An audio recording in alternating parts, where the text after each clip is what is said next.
Hey guys, thanks for tuning into my live stream.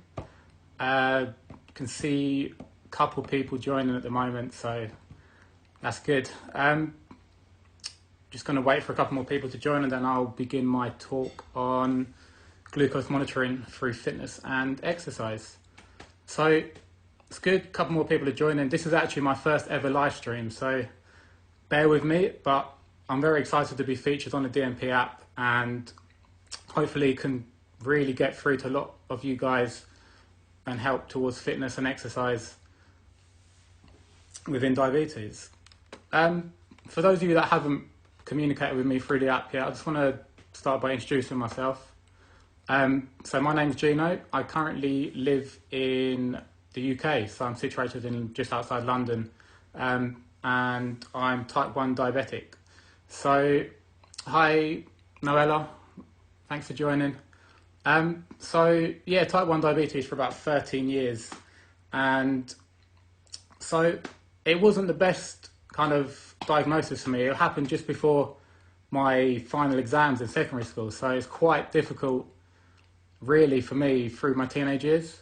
And along the way, so my whole social life was completely destroyed through diabetes, and just how it happened at the time, I was 16 and I was just trying to see my friends, and I didn't really even want to go and look at how I'm going to use my insulin or how I'm going to try and control my diabetes. But yeah, I've had so many struggles and complications with it, but to be honest, the only thing that really got me to control my diabetes was fitness and exercise.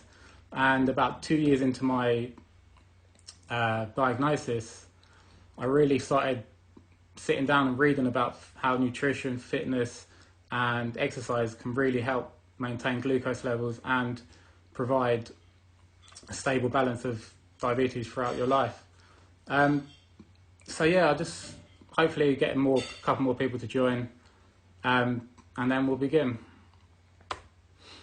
So just want to give a little brief about what we're talking about today. So we're going to be looking at some the ratio of physical activity versus exercise. A lot of people don't know the difference, and they sometimes base physical activity as exercise, but there's two different versions of it. Looking at why exercise is important for diabetes and how it can increase insulin sensitivity to help with glucose management.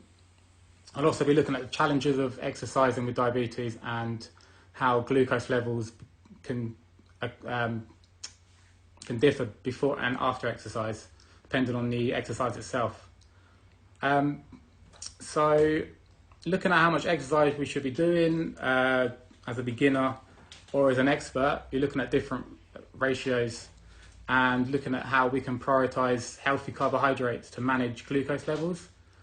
So yeah, so I'm going to start with physical activity and exercise. So looking at what the difference is and how we can use both in a way to help with glucose levels. Hi, Justin Novak, thanks for joining. So physical activity really is just basic day-to-day use of energy. So we can look at housework, gardening, even just a walk to the shops can involve physical activity. But a lot of the people think physical activity is exercise, but at the end of the day, it's just a day-to-day thing. So we've got to look at how exercise is used and structured to really provide a benefit towards diabetes and how it can help with glucose. For example, changing your exercise and introducing swimming, running, even weightlifting can target specific needs to individuals and can help with losing weight, gaining strength and muscle mass. So other techniques can involve aerobic exercises, which is just continuous exercise. So that can be walking, running, cycling, just anything to do with cardiovascular, just anything to get your heart rate up to above 65% max for heart rate. So anything between 30 minutes to 45 minutes will give you an increased heart rate and will help you throughout the day to keep your glucose levels stable and just to use them excess glucose levels to empower and strengthen your muscles with the energy provided. Things like resistance training, that can really be to and fro for diabetes, because a lot of resistance looks at strenuous activities which can increase stress levels and adrenaline and cortisol, which is released during exercise.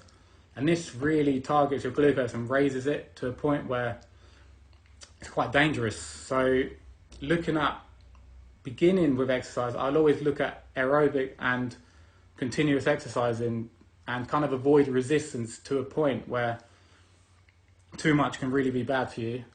And that really looks onto interval training as well. So short bursts of vigorous exercise with longer resting time, that can really help with training, but again, it can really be quite stressful activities and increase your glucose levels again. So it's just trying to get that healthy balance through exercise, and again, your insulin levels before and after exercise. Other techniques, aquatic exercises, water exercise for joint pain and osteoarthritis can really help with joint pains, and for anyone older that has type 2 or type 1 diabetes can really benefit in helping with them issues that occur. So let's look at why exercise is important for diabetes. So looking at exercise in itself, it's a way of really lowering your blood pressure, lowering your cholesterol, and really them two work together to really help with diabetes. And with your glucose at a stable level, it's not really storing in your body and causing a build-up of fatty tissues. So with them fatty tissues, your blood pressure will increase, your cholesterol will increase, and will cause insulin resistance. And that can really slow down your glucose control and really build it up to a dangerous level where it's not really getting into your muscles or getting into other parts of the body that need it more for energy throughout the day. Exercise can really be positive on your mood. It can really make you feel better about yourself if you're newly diagnosed and want to really help yourself to overcome hurdles that have happened since early diagnosis. And so just by boosting your mood for exercise can really help from just walking to going for a run, or just by putting the music in and going for a run. I mean, that's how I first started out, just by going for walks and runs just to clear my head. And it really gave me a positive outcome on my diabetes and helped me to look at how I can use this to empower me over the last 10 years to 12 years. And it's really helped me. It can also relieve stress, and it can lower glucose levels. So exercise can really improve sleep, and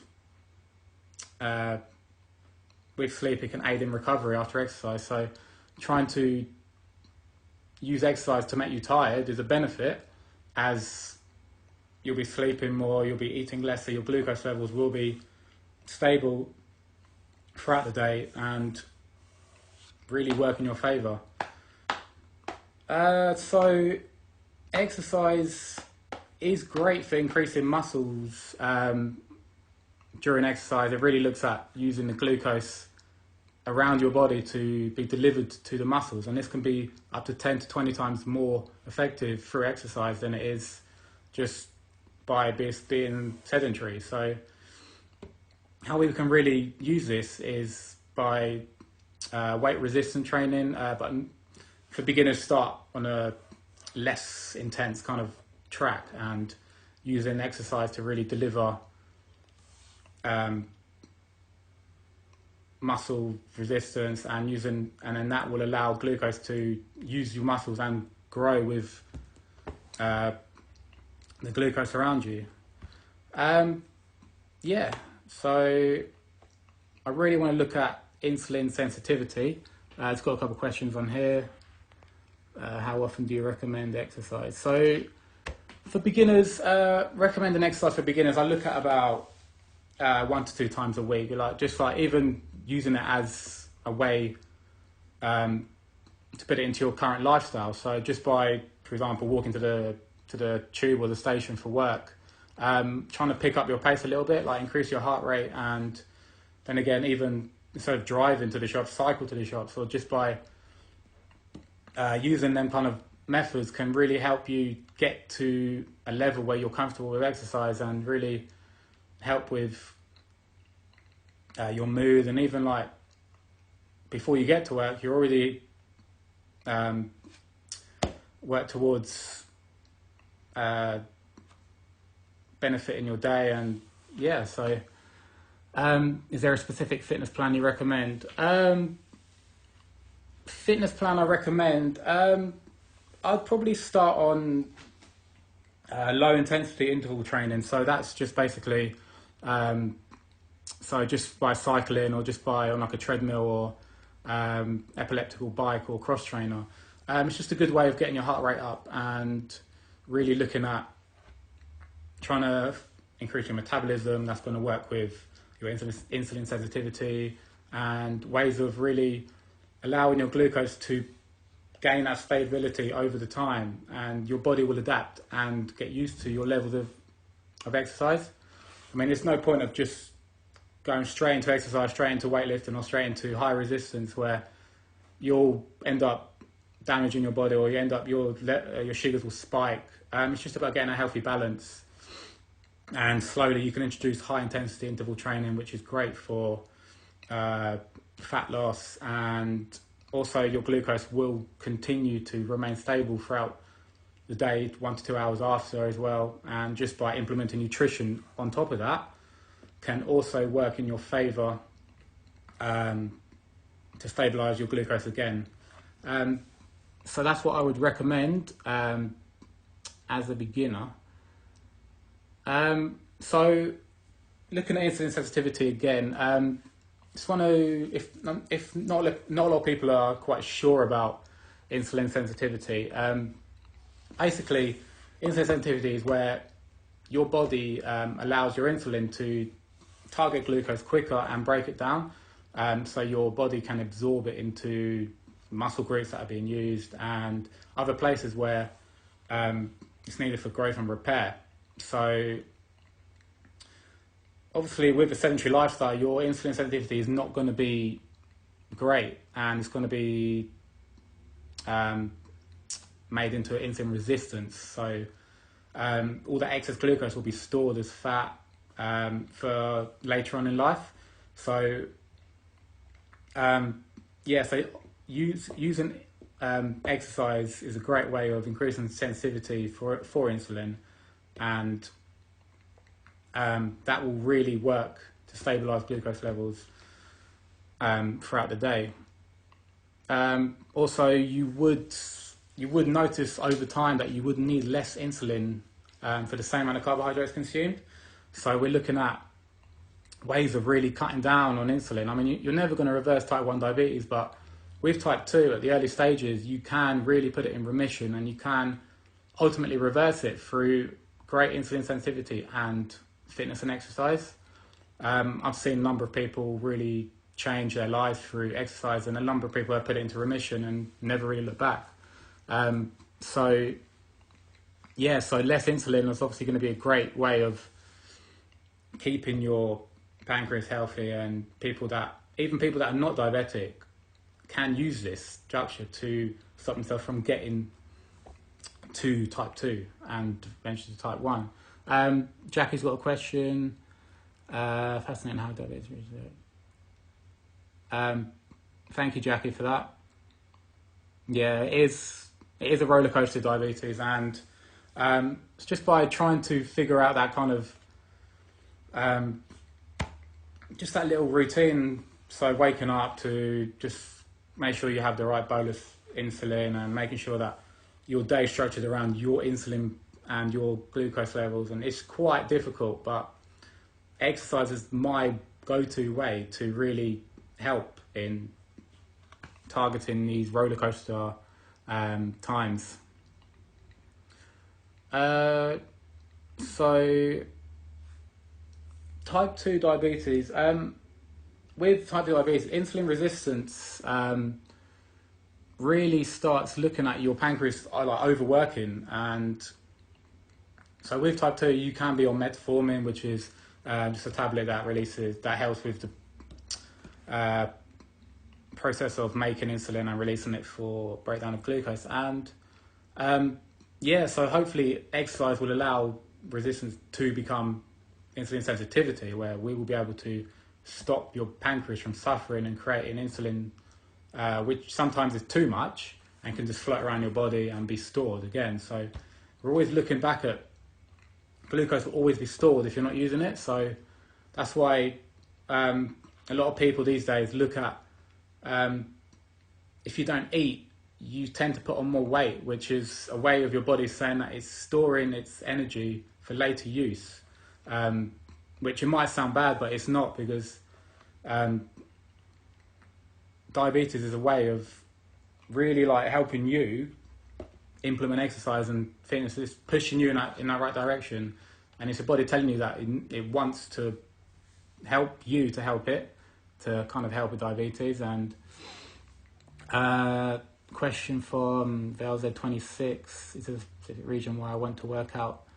Is there a specific reason why when I work out my glucose levels go up? So Velvid's 26, what kind of exercise are you doing? I mean, reasons for your glucose levels to go up, it could be that you're implementing a lot of resistant training and ways where you're putting your body under stress. So by that, you're releasing hormones called adrenaline and cortisol. So they are causing your glucose levels to rise as a way of your body going into a fight or flight system. So that's the way of your body thinking, right, something's happening here and I don't like it, so I better start releasing more glucose in a way of keeping my body energized in case something goes wrong. So maybe look at more kind of aerobic exercises, swimming, or anything with less kind of resistance, less intensity, to help you help your glucose levels kind of stabilize after the exercise itself. And then that can be implemented with low GI foods or complex carbohydrates with high fibers. So that will obviously help you and your glucose levels to remain at a one kind of constant level. But then again, it depends on everyone's lifestyle. So yeah, that's just another way. Hi Barbara, thanks for joining me from the Netherlands. I've never been there, but it's on my list. Sean, can you discuss more beneficial exercises, routine length, time of day, etc.? So routine of exercises. So I train in the morning. I always go like really early in the morning just to kind of set myself up for the day. So in a way, I'm helping to really like get myself ready for the day, and I feel like I can concentrate more and kind of look at ways of adapting my training to my life. And after training, I'll benefit from it through my glucose levels being more stable throughout the day. And then instead of waking up and just going straight to work, I don't know how my day's going to go, and then with stress, my glucose levels will go up, go down. So just by looking at routine as well, so it's down to your individual lifestyles, but for me, I would really look at before breakfast or before really early in the morning, try and go without high amounts of carbohydrates in your body. So that will stop the chances of excess glucose being present and allow more fat burn through high heart rate, and also so it'll work in your favour. And the time of day obviously depends on your current lifestyle as well. So looking at challenges for exercising, this is mainly aimed at type 1, but people living with diabetes, I mean, people that live a sedentary lifestyle kind of you got to look at ways of developing exercise and fitness into your routine. Obviously, this can work towards cases of hypoglycemia where your body's not used to these sudden surges of exercise, and your body kind of you're not used to the nutrition as well, so you're not really compensating on the amounts of nutrition that you're depleting, and then trying to recover from it. But challenges, we look at there's a lot of challenges within competitive sports. Football, bodybuilding, they can cause a lot of stress in levels and can really increase hormones around you, and they really raise glucose levels and can eventually spike them where you'll just crash at the end of the day, and then so I will personally look at spending more time outdoors, walking, meditating, practicing mindfulness, and like even gardening. I do that as a hobby as well. It reduces stress for me. My sugar levels are more stable, and really it looks at your well-being. So you'll be gardening outside, and then you'll be thinking about your day. And I mean, for me, well-being is the most important thing, and just being mentally stable will create a way of looking at your future with diabetes, and whether you're not going to go into a diabetic burnout where you're going to just completely give up. So we're just looking at ways of helping your glucose to become stable through different methods, and just trying to pick the correct method for you is really down to how busy you are, your lifestyle, and factors like that. But I mean, it's just about trying to get that healthy balance.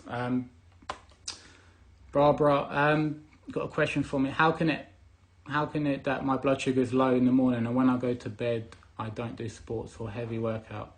So that can really be down to maybe see what you're eating before bed. I mean, do you eat anything before bed, or I mean, like, how long do you leave it before from dinner to going to sleep?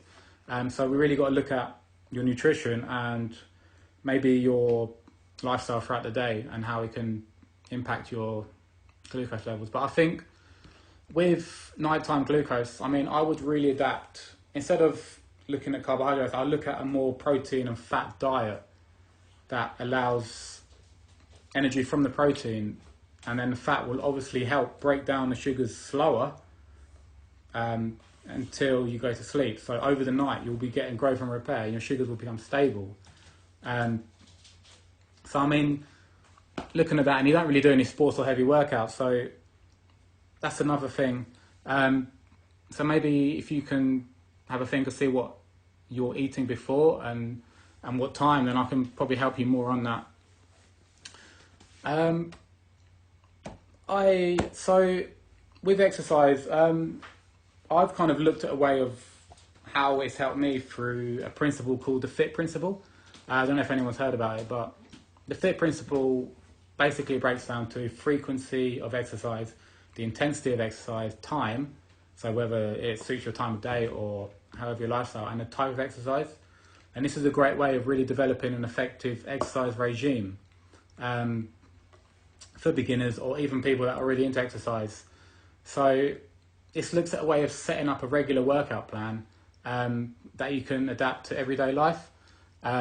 So if you look at, for example, work rota, you can really base your exercise around your work, and how, for example, in the morning you can go before work or in the evening.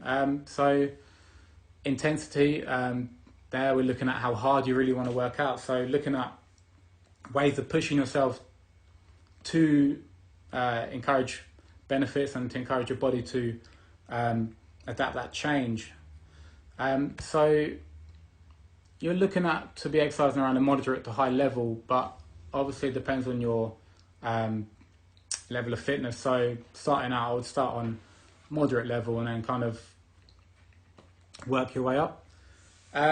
Looking at time, so how long do you want to work out, and how long would you depend on the type of fitness level? So Diabetic Canada recommends doing at least 150 minutes a week of aerobic exercises. So looking at cardio exercises, walking, running, cycling, swimming, just little low intensity exercises like that can really benefit in exercises and adapting to a regime. And again, the type of exercise as well looks at ways of looking at how it can affect your glucose levels over the exercise. So aerobic and resistance will improve your glucose levels over a longer period of time, whereas high resistance weight training really looks at, again, pushing your glucose sometimes to a high point, but then again dropping it after the spike. So you really got to have that balance again. So yeah, thank you, Barbara, for that. So looking at glucose levels before exercise. So I've had experiences in the past where I've started exercising when my glucose levels is below 5 or above 15.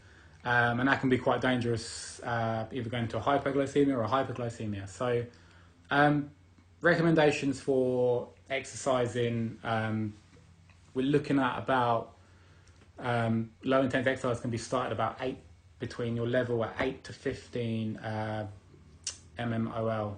So anything less than 5, really you want to be taking 15-20 grams of glucose just before the exercise, and really looking at testing your glucose again to make sure it's between 5 and 8.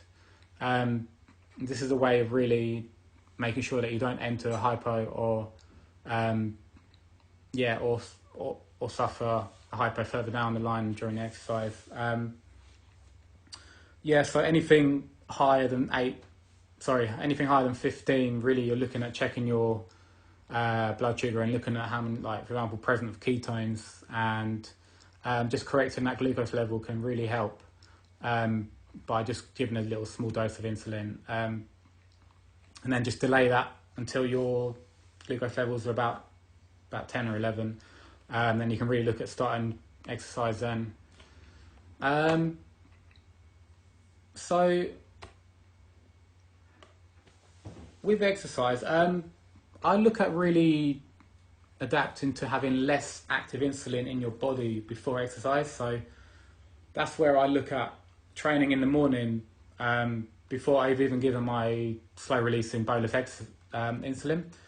So by that I can really work on reducing my risk of hypoglycemia. I can work on increasing the use of fats as a way of burning energy and using that as fat loss. And then obviously depending on the exercise, your body will release a small amount of glucose just to cover for the flight or fight system. But then that glucose can be used as energy, put into your muscles for recovery and repair. So having little to no insulin in your body isn't a bad thing. It just depends on your activity level and ways of really adapting it to make sure you don't enter a danger level. So a couple of questions. Do you think type 1 and type 2 should have different fitness routines?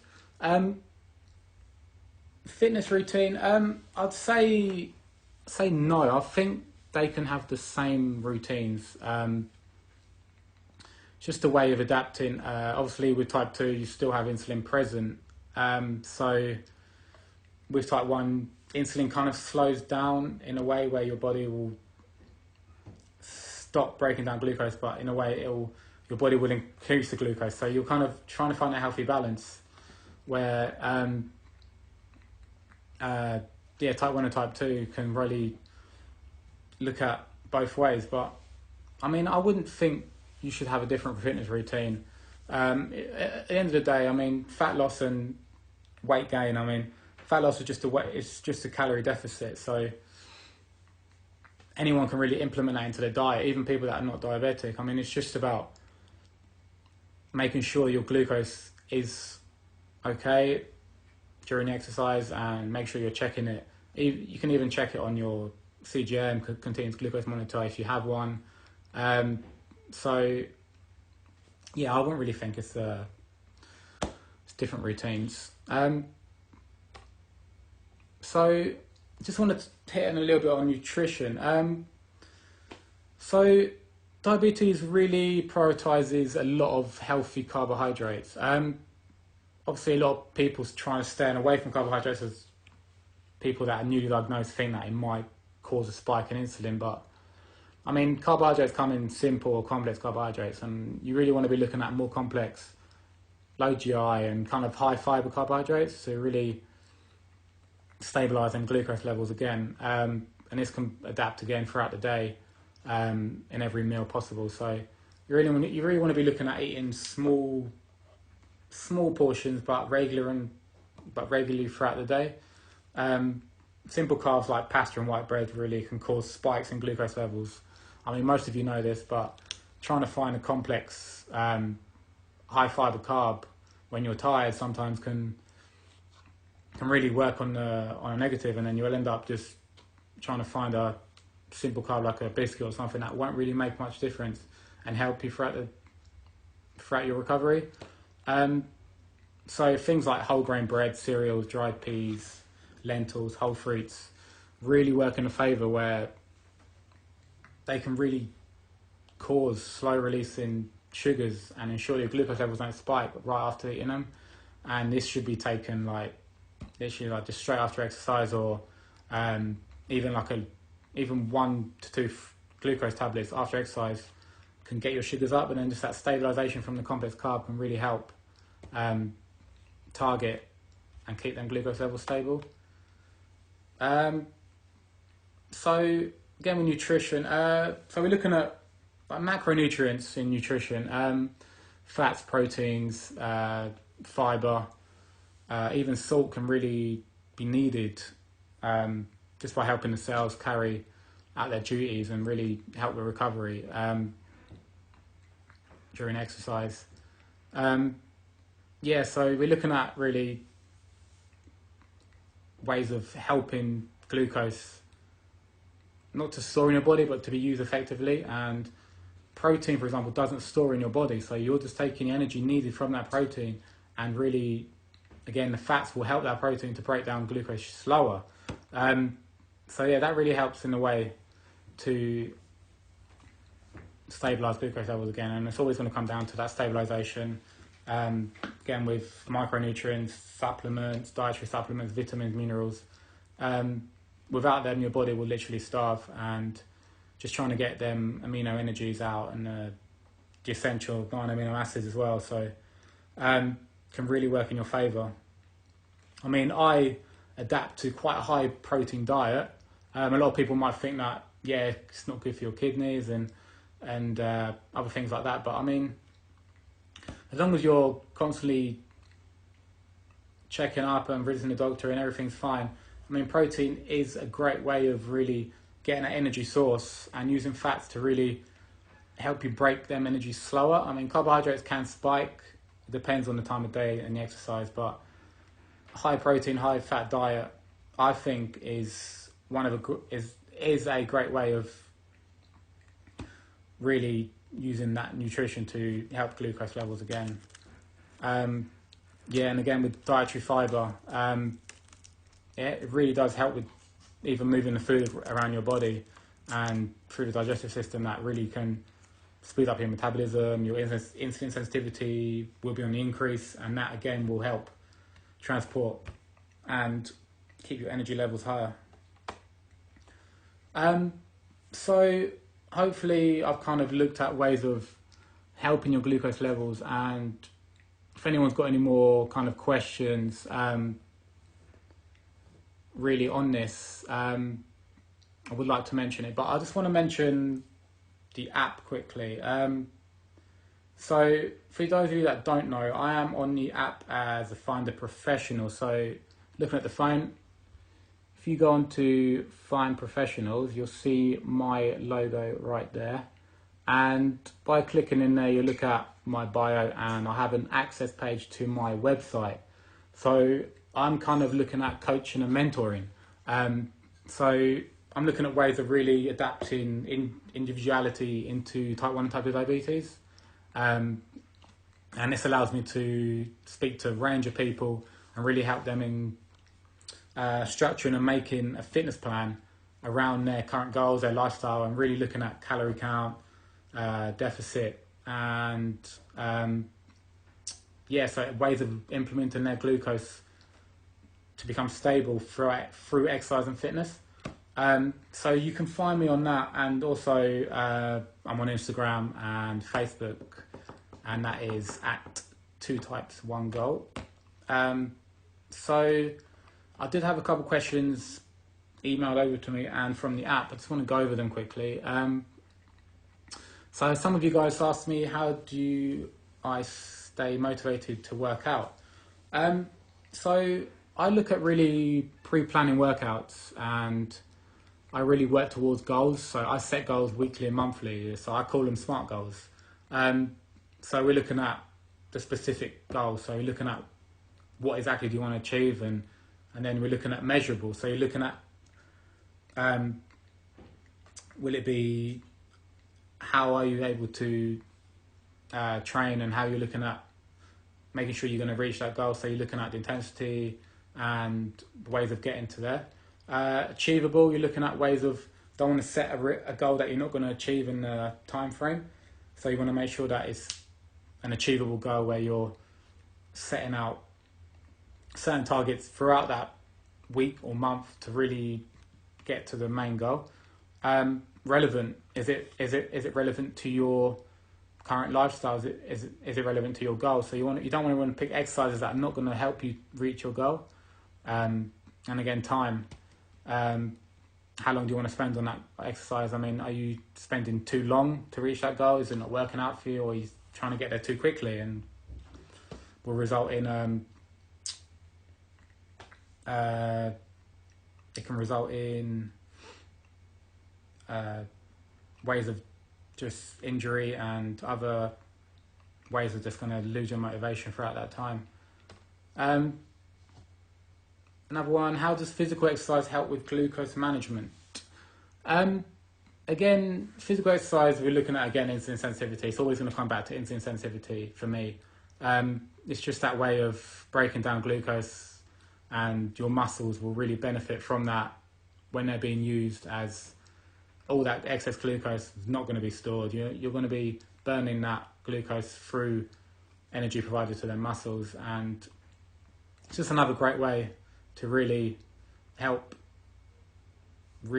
stop yourself from getting that resistance to insulin. And type 2, for example, you don't really want to be producing more and more insulin where your pancreas will soon just end up giving up and then cease all insulin altogether, which will transition you into type 1.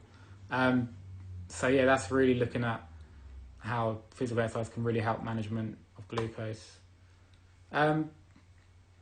Some people are asking me any tips on diabetics that are new to exercise.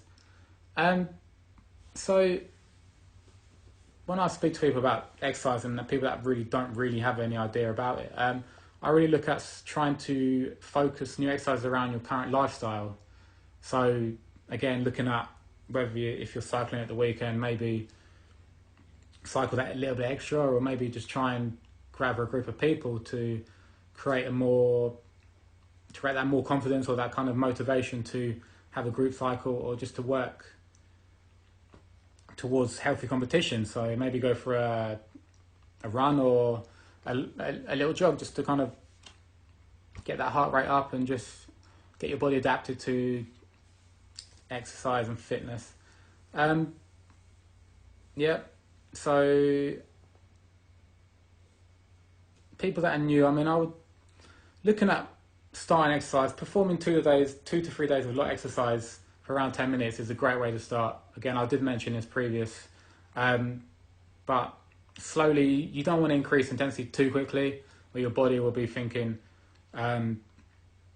what's going on? So exercise is really looking at slowly introducing a different way of life and helping you become more confident throughout the process. And then again, you're going to be seeing results quicker than people that have been exercising for much longer. And I feel like when you see results, you really get addicted to that exercise, and you really get motivated to keep going. So that's a great way of really helping people exercise. Exercise is important for diabetes. So if you're diabetic, I mean, a sedentary lifestyle in diabetes, really, you're looking at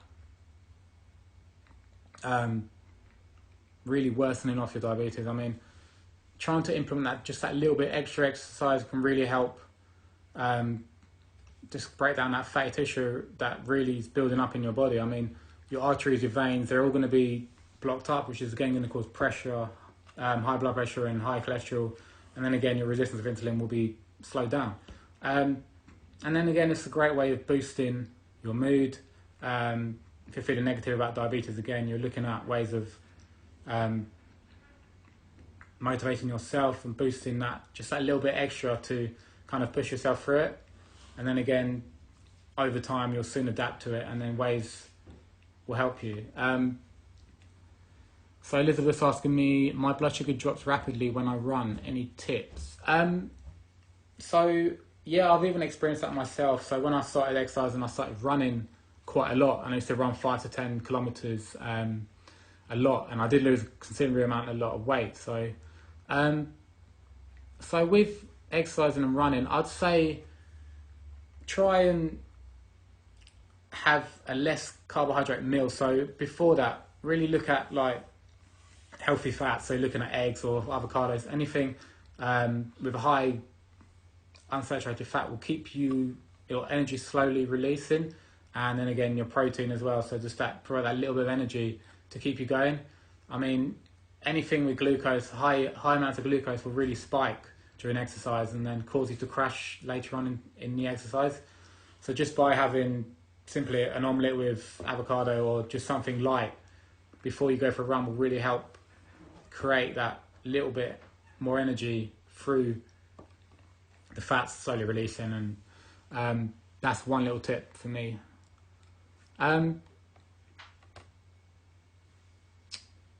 So one of the final questions, how to lose weight with type 1 diabetes. So I think Ruri asked me this question. So with anyone trying to lose weight, you're really looking at, again, a calorie deficit. So you're looking at burning more calories than you're consuming. So anyone burning 500 calories, you really want to be consuming 250 calories just to kind of compensate on that loss. So anyone that's burning 500 calories, there's no point of eating that 500 calories back up because it's not going to make any difference.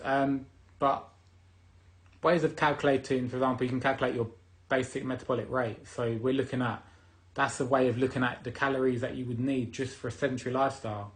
And that's just by if you're not moving. And then using that number, we can look at ways of multiplying that by your activity level to give you that certain calories that you need for either fat loss or weight gain.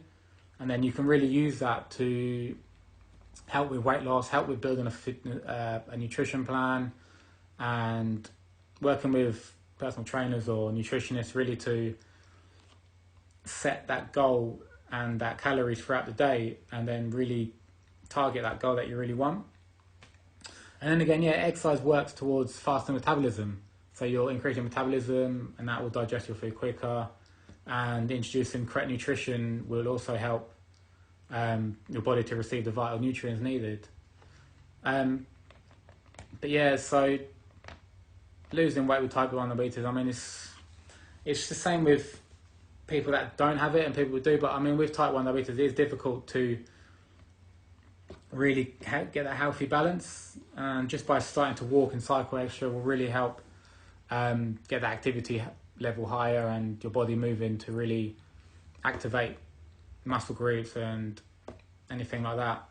But a lot of people worry that they put on weight when they first exercise, but I mean, people will put on weight when they first exercise, but that's just down to water retention and just your body kind of getting used to the levels of exercise and maybe storing because the body is struggling to accept the change. How does weight loss affect blood sugar? So weight loss allows a control of your glucose levels, and this will stabilize over a longer period of time. And that also again looks at your increased insulin sensitivity, and it will speed up your metabolism.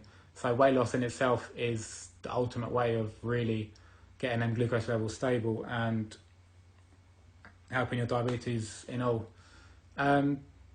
Yeah, keeping track with glucose levels during your weight loss can help correct within.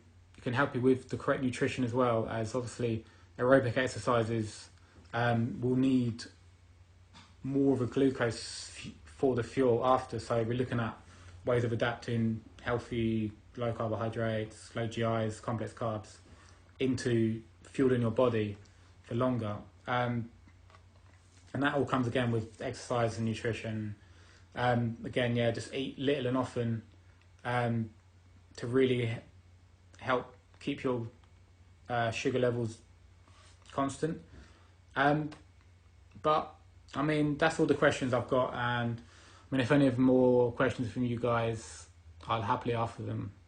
But hopefully I've kind of looked at ways of targeting glucose around diabetics, and I've answered any of your questions that you've been wanting to ask. Also, Mancy say, thanks for the question. I do have high glucose levels at night, and how can you help, please? Again, with high glucose levels at night, I mean, we really need to look at what you're consuming before and your activity levels. I mean, if you could tell me what you're doing before you go to sleep, I could really help you in ways of changing this. I mean, if we do come off the live stream, I can really, if you connect with me through the app, I can help you in realizing how we're going wrong, and help you in a way of keeping your glucose levels stable throughout the night. But I think that's all from me, and I just want to thank everyone for joining me in this live stream, and hopefully I'll get a chance to feature again on the app. Thank you very much. Thank you.